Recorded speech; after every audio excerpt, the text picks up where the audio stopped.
paz do Senhor, amada igreja. Amém. Eu não canto nada.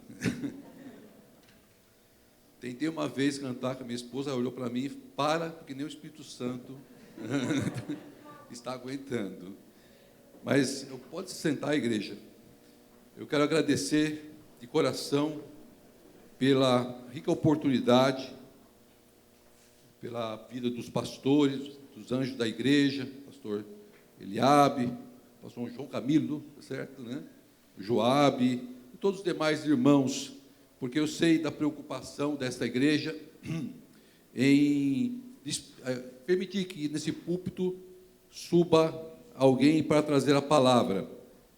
E é certo, e eu fico muito honrado e agradeço a Deus pela vida dos irmãos. Eu sou o pastor Arthur, da comunidade Restauração Águas Vivas. O meu pastor-presidente é o pastor Manuel Júnior, nosso pastor-presidente Manuel Júnior, e a pastora Ana Paula, a qual nos abençoaram para nós estarmos aqui esta noite. Agradecemos também pela vida deles.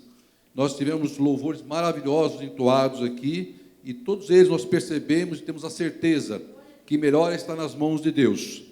Melhor é confiar em Deus, porque sempre estaremos bem nas mãos do Senhor. Eu não nasci em lar cristão, eu venho de uma família de grande miscigenação de crenças. A mais evidentes era a macumbaria e o espiritismo. A minha adolescência, ela foi muito marcada, porque meus pais me levavam muito para tomar passe, e eu presenciei muito na minha adolescência trabalhos de macumbaria, e aquilo tudo me soava muito estranho. Eu via o meu tio, que por sinal chamava Arthur também, que era pai de santo, ele chamava, incorporava, enfim, e aquilo tudo para mim era estranho. Aos 17 anos, eu fui convidado a participar de um culto de jovens da Igreja Presbiteriana de Santo Amaro, que é um bairro da Zona Sul. E, na primeira visita, eu gostei do que lá estava sendo ministrado, aqueles jovens, né, a forma que estavam buscando a Deus. E eu comecei, então, a frequentar aqueles cultos, aquela célula que acontecia aos sábados. E em uma dada célula, num dado dia, o preletor estava trazendo uma palavra que está em Jeremias 33:3. Clama-me e te responder-te-ei, e anunciar-te-ei coisas grandes e ocultas que não sabes. E aquela palavra, durante a ministração daquele preletor, ela foi penetrando no meu coração. Eu comecei a sentir uma coisa estranha, como se estivesse mexendo nos meus órgãos, como se estivesse mexendo por dentro de mim, e aquilo parece que esquentava. E aí, dado momento, o preletor fez o apelo, que muitas vezes nós falhamos em não fazê-lo. Alguém deseja aceitar a Cristo como seu Senhor e Salvador? Levante a sua mão. E eu estava sentado na cadeira, e parece que as pessoas que estavam à minha volta tinham sumido. E aquela palavra ecoava dentro de mim, e o meu coração apertado começava a bater forte, e eu levantei a mão. E quando eu levantei a mão, eu senti como se duas mãos grandes me abraçassem, me levantassem da cadeira. Eu podia sentir meus pés balançando no ar. E ali eu tive uma experiência que mudou a história da minha vida. Essa experiência aconteceu no dia 23 de setembro de 1978. Eu tinha então 18 anos. E com 18 anos eu conheci a Cristo e vivi o meu primeiro amor. E a primeira coisa que eu ganhei de presente, até minha mulher falou assim: que você trouxe a Bíblia velha? Foi essa Bíblia, que por sinal eu não consigo ler nada, porque as letras, realmente eu na época eu tinha uma boa visão, mas hoje nem com óculos eu consigo ler. Mas foi a primeira Bíblia que eu ganhei. E eu lembro que eu pegava essa Bíblia e folheava, mas eu não entendia, eu não compreendia o que aqui estava escrito. Mas eu queria entender, eu buscava, eu perguntava, eu tinha curiosidade, me explica essa palavra, o que você quer dizer? E um pastor presbiteriano, eu posso dizer que eu aprendi muito na igreja presbiteriana, chegou para mim e falou: irmão, por que você não faz teologia? Vai fazer teologia para quê? Porque você tem chamado para ser pastor. Eu não falei, mas pensei, esse cara é louco. Eu não consegui nem abrir sem manusear esse negócio aqui. Como é que eu tenho chamado, pastor? Não bateu bem da cabeça. Mal sabia eu que ele já estava sendo usado para profetizar algo na minha vida. E durante, essas idas e vindas, e as passagens que nós tivemos, que a minha esposa falou que nós passamos muita luta, eu também não vou ficar entrando em detalhe, porque não vou precisar de fazer capítulos, para terminar. Mas eu posso garantir que 90% foram lutas e 10% foram descanso.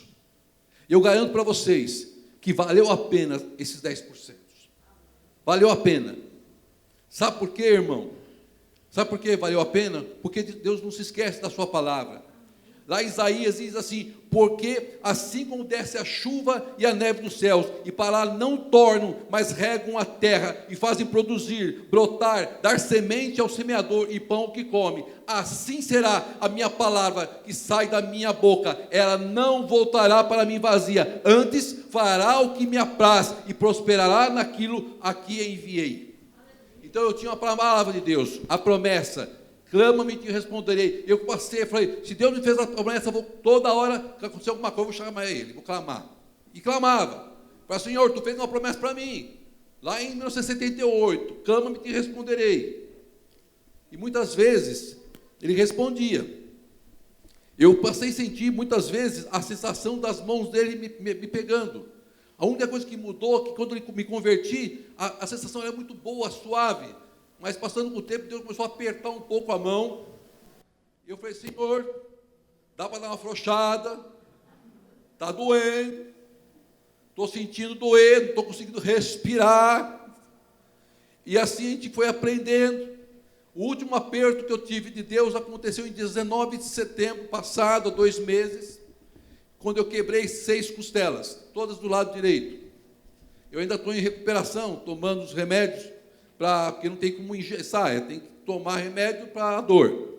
Mas foram 6 costelas, que se você falar assim, mas isso é Deus trabalhando na sua vida? É Deus, porque Deus queria que eu desse uma parada, falou, vamos ter uma conversa, e o jeito de me parar era de ficar sentado, quieto. Então ele falou, tá bom, então vamos dar um jeito para você parar, aí para a gente ter essa conversa. Eu estava em casa, como todo bom marido, nos meus afazeres domésticos, e eu resolvi lavar o deck. Aí eu peguei, para facilitar a vida, a VAP, com a máquina, Aí estou eu lá com a VAP lavando, lavei, minha esposa passa, e ela, que ela me respeita como o homem da casa, e diz, senhor Arthur, água e eletricidade não combinam, sai já daí. Eu telepaticamente pensei, não saio, e continuei a lavar o deck. Eu estava mais molhado do que o próprio deck, e quando eu olho, eu vejo o cabo da extensão a 1 palmo de cair dentro da água da piscina. Eu larguei a DAP, e foi quando eu corri para apanhar o cabo. Quando eu corri, eu escorreguei, e eu caí com o braço estendido na borda, bati esse lado, bati o braço dentro d'água, a cabeça bati na água, e eu vi o cabo a 2 dedos da água. Eu lembrei do que minha esposa tinha falado. Em segundos, milésimos de segundos, eu lembrei do que minha esposa tinha falado. E aí, na hora, eu já falei, Senhor, nisso, algo, como se fosse uma mão, novamente, me jogou para o lado oposto da piscina. Eu fiquei deitado, sem conseguir respirar, porque havia quebrado as costelas, tentando achar ar. A minha esposa estava na cozinha, e ela fala que ela estava lá preparando o almoço, e algo disse para ela assim, não sei se foi bem essa frase, falou, o seu Arthur, seu Arthur está aprontando lá fora. Aí ela disse que foi lá para fora, e quando ela me viu caído, eu conseguia já um pouquinho, falar um pouco, falei, desliga o cabo da VAP, porque eu tinha medo de ela também levar um choque. Mas ali eu pude ver Deus cuidando da minha vida, me dando um livramento de morte, um livramento que poderia gerar consequências piores. E as costelas quebradas foi o aperto de Deus, para que Ele pudesse ter uma conversa comigo. E esses meses que eu tive que ficar dormindo sentado, e com dificuldade para dormir, foi momentos, já que estou aqui sentado, vamos ler a Bíblia, vamos falar com Deus. E Deus começava entregar aquilo que desejava para a minha vida. E assim as nossas vidas com o Senhor. Essa queda me fez aprender muita coisa. A minha mulher falou dos 17 anos.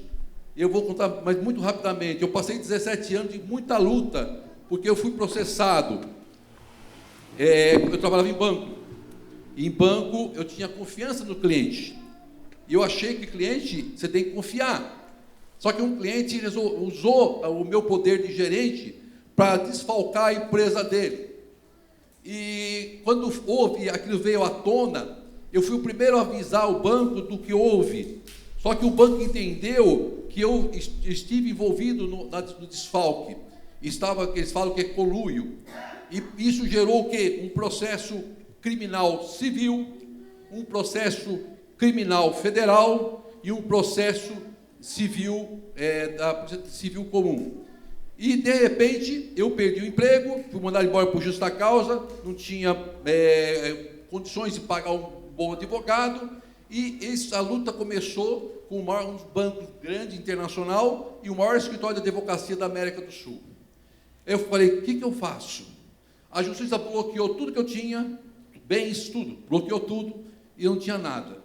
Quando a Ângela me conheceu, eu não tinha absolutamente nada. Eu falei para ela, eu sou um falido, eu sou um rei Arthur, sem súditos.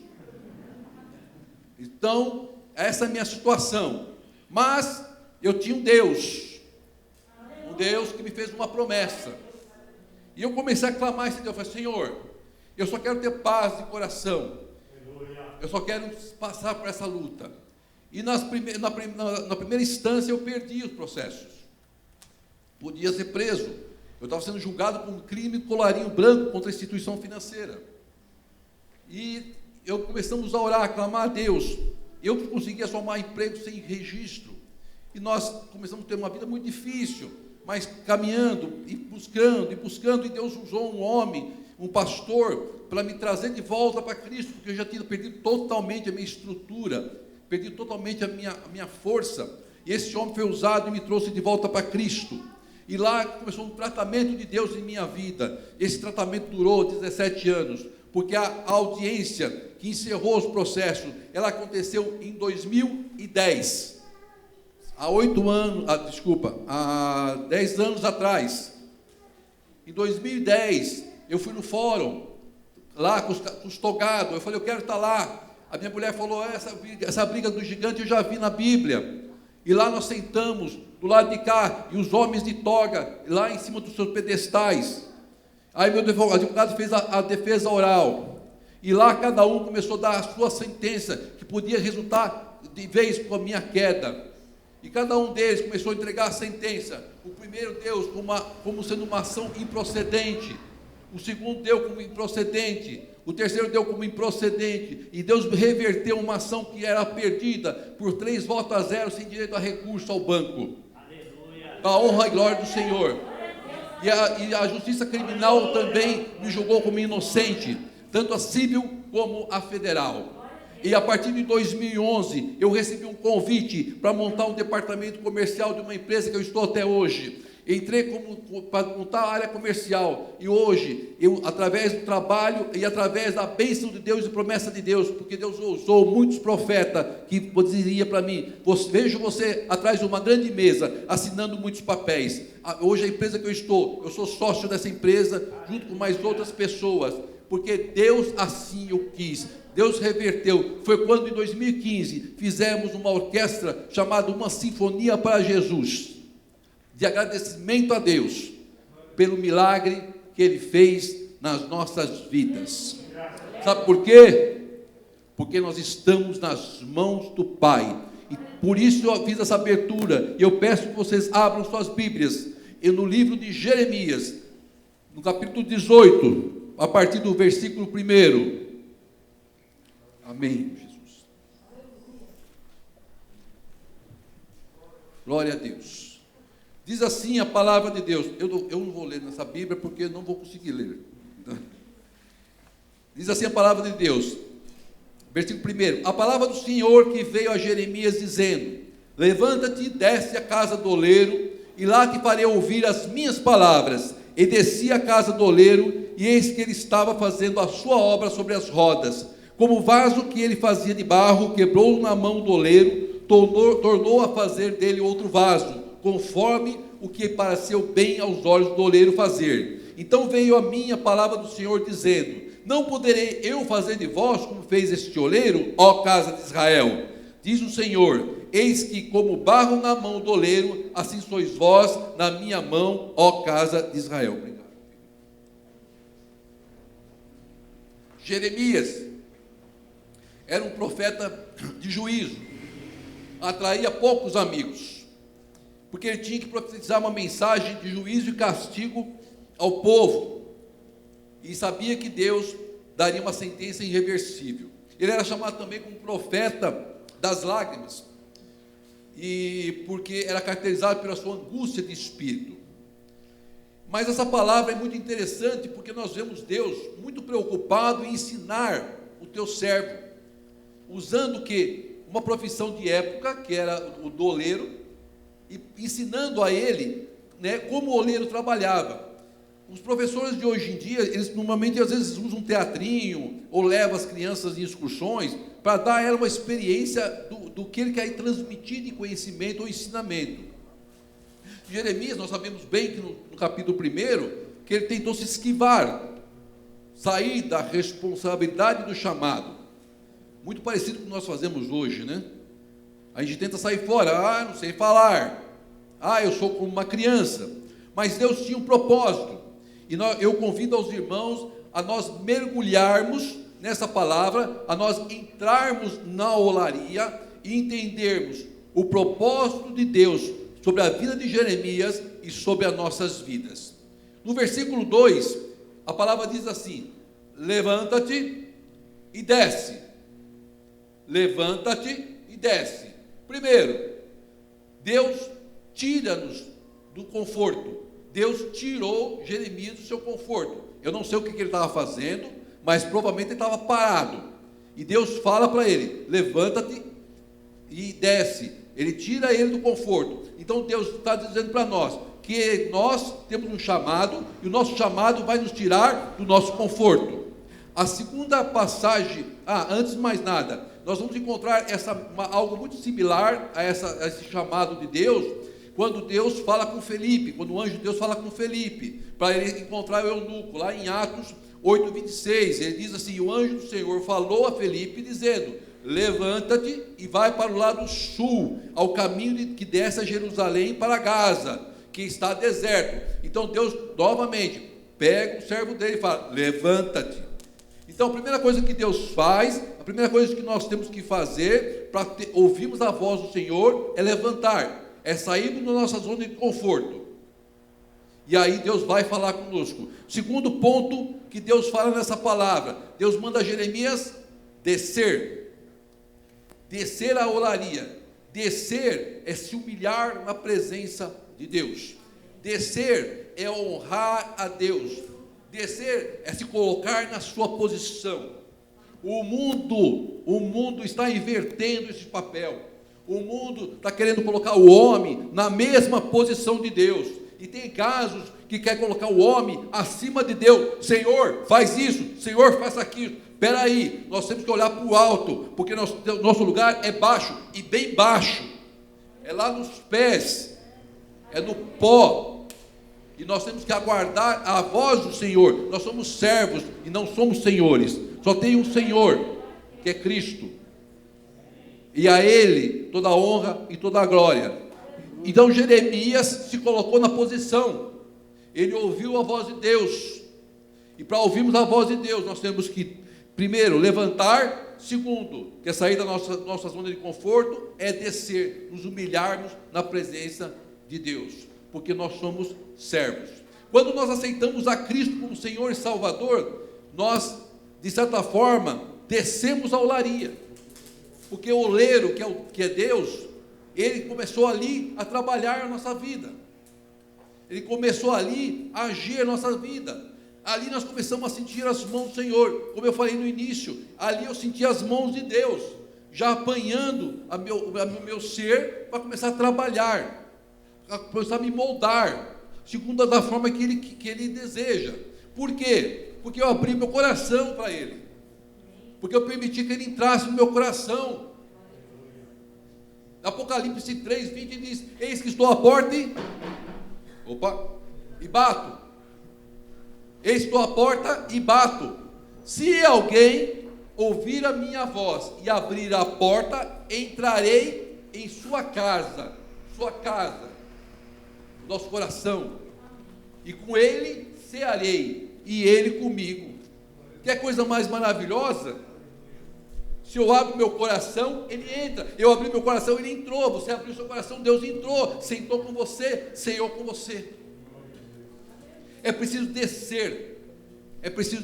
E lá diz no versículo 3: e desci à casa do oleiro, e eis que ele estava fazendo a sua obra nas rodas, sobre as rodas.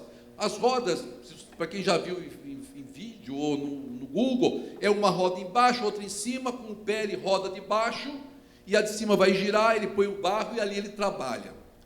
Então Jeremias, ele viu o oleiro e as suas ferramentas.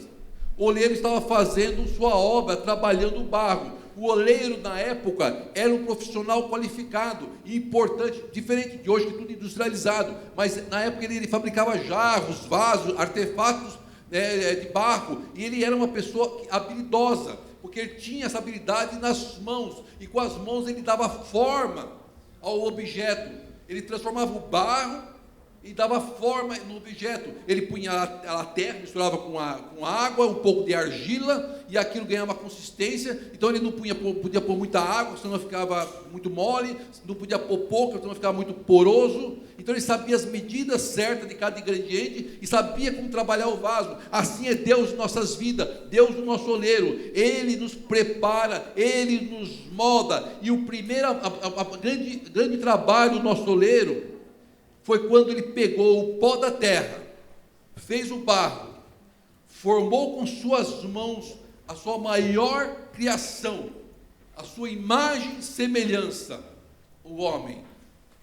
E criou Deus o homem, a sua imagem, e a imagem de Deus os criou, homem e mulher os criou. Do pó da terra, o oleiro nos formou, o oleiro nos criou. Pó da terra, e soprou em nossa narina, e nos deu fôlego de vida. Deus maravilhoso, glória seja dada ao nome de Deus. Deus trabalhou o barro, Deus apertou o barro, Deus afrouxou o barro, Deus moldou o barro, e soprou em nossa narina o fôlego da vida. Então, irmão, quando Deus te apertar, não reclama, mas dá um glória.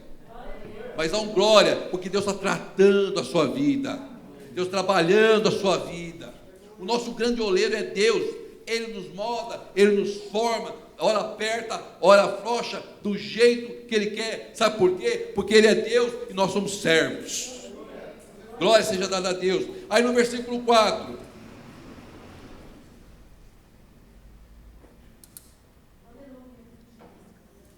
como o vaso que ele fazia de barro, quebrou-se na mão do oleiro, tornou a fazer dele outro vaso, conforme que pareceu bem aos olhos do oleiro. Você percebe que o vaso, nas mãos do oleiro, ele não se perde, ele não joga fora, ele se quebra nas mãos do oleiro, ele reaproveita aquela peça e faz dela uma nova peça. Ele não deixa o seu trabalho pela metade. Ele não deixa o trabalho que começou a começar sem concluir. Ele vai até o fim. Assim é Deus em nossas vidas. Porque Deus fala que eu estou no controle de tudo. A minha palavra não volta para mim vazia. Lembra do versículo? Não volta para ele vazia. Ela vem para concluir a obra, para concluir um propósito.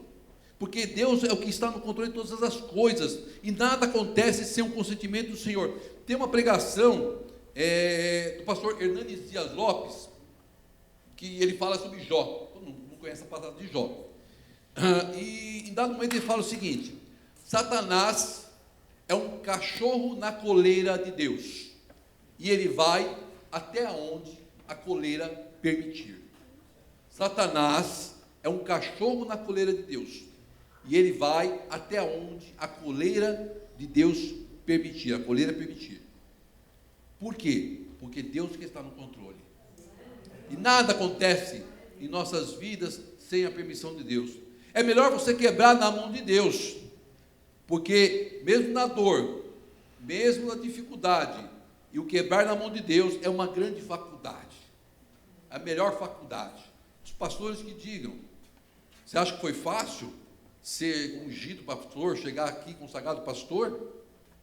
Quantas e quantas lutas, quando Deus permite que se quebre, porque está nos ensinando, porque está permitindo que a gente passe pela prova, para que depois a gente se levante. Aí, se novamente a gente cair, Ele vai tratar nossas vidas e vai nos restaurar. Então é melhor estar na mão de Deus do que no mundo. O Davi, rei Davi, grande rei Davi, diz lá em 2 Samuel que prefiro cair nas mãos do Senhor, pois grande é a sua misericórdia, e não nas mãos dos homens, porque na mão dos homens não tem misericórdia. E Deus está afirmando que nós vamos passar por momentos de luta, e que vamos quebrar sim, mas Cristo vai nos restaurar. Por enquanto, por isso acontece esse crescimento em nossas vidas. Aí no versículo 7 diz lá: então veio a mim a palavra do Senhor dizendo, não poderei eu fazer de vós como fez o oleiro, ó casa de Israel? Assim diz o Senhor, eis como barro na mão do oleiro, assim sois vós na minha mão, ó casa de Israel. Eu trouxe um vasinho aqui, vou beber mais um pouquinho de água, para fazer como Deus fazia, ensinar. Esse vasinho cabe na minha mão, né? Eu não ia trazer um vasão. Esse vasinho cabe na minha mão. Mas o que eu quero dizer?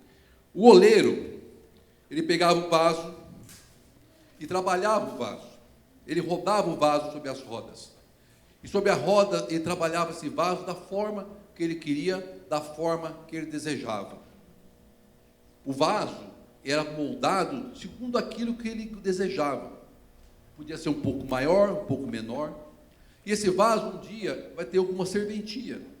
Ele pode receber uma planta, terra, vai pegar umidade, vai pegar chuva, vai pegar sol, e vai ter que resistir a tudo isso.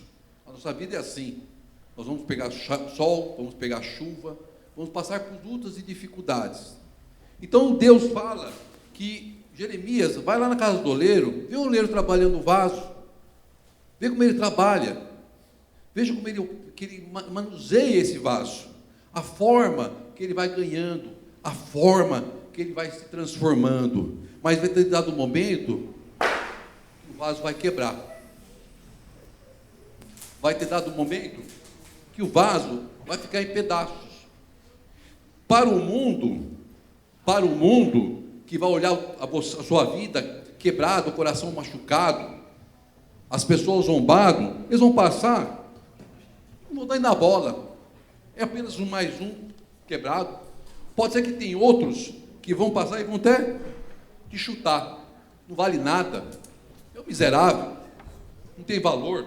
Ou quem sabe outros vão pisar em você, te fazer mais pedaços ainda, não tem importância. Isso é um miserável. Ei, Mefibosete, você é um miserável, Mefibosete. Sabe por quê? Você é um aleijado. Você é um miserável que vive a favor de outro miserável. Você não é nada. Mas para Deus, ele tinha valor.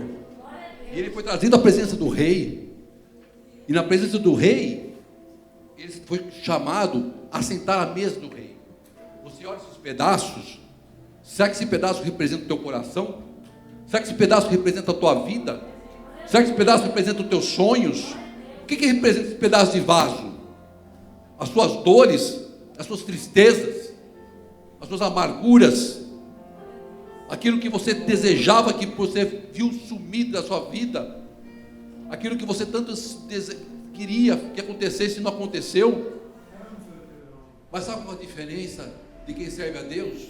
É que Deus recolhe cada um desses pedaços, não vai deixar que nenhum se perca, e vai fazer de você um vaso novo para a honra e glória do Senhor. Sabe por quê, irmão?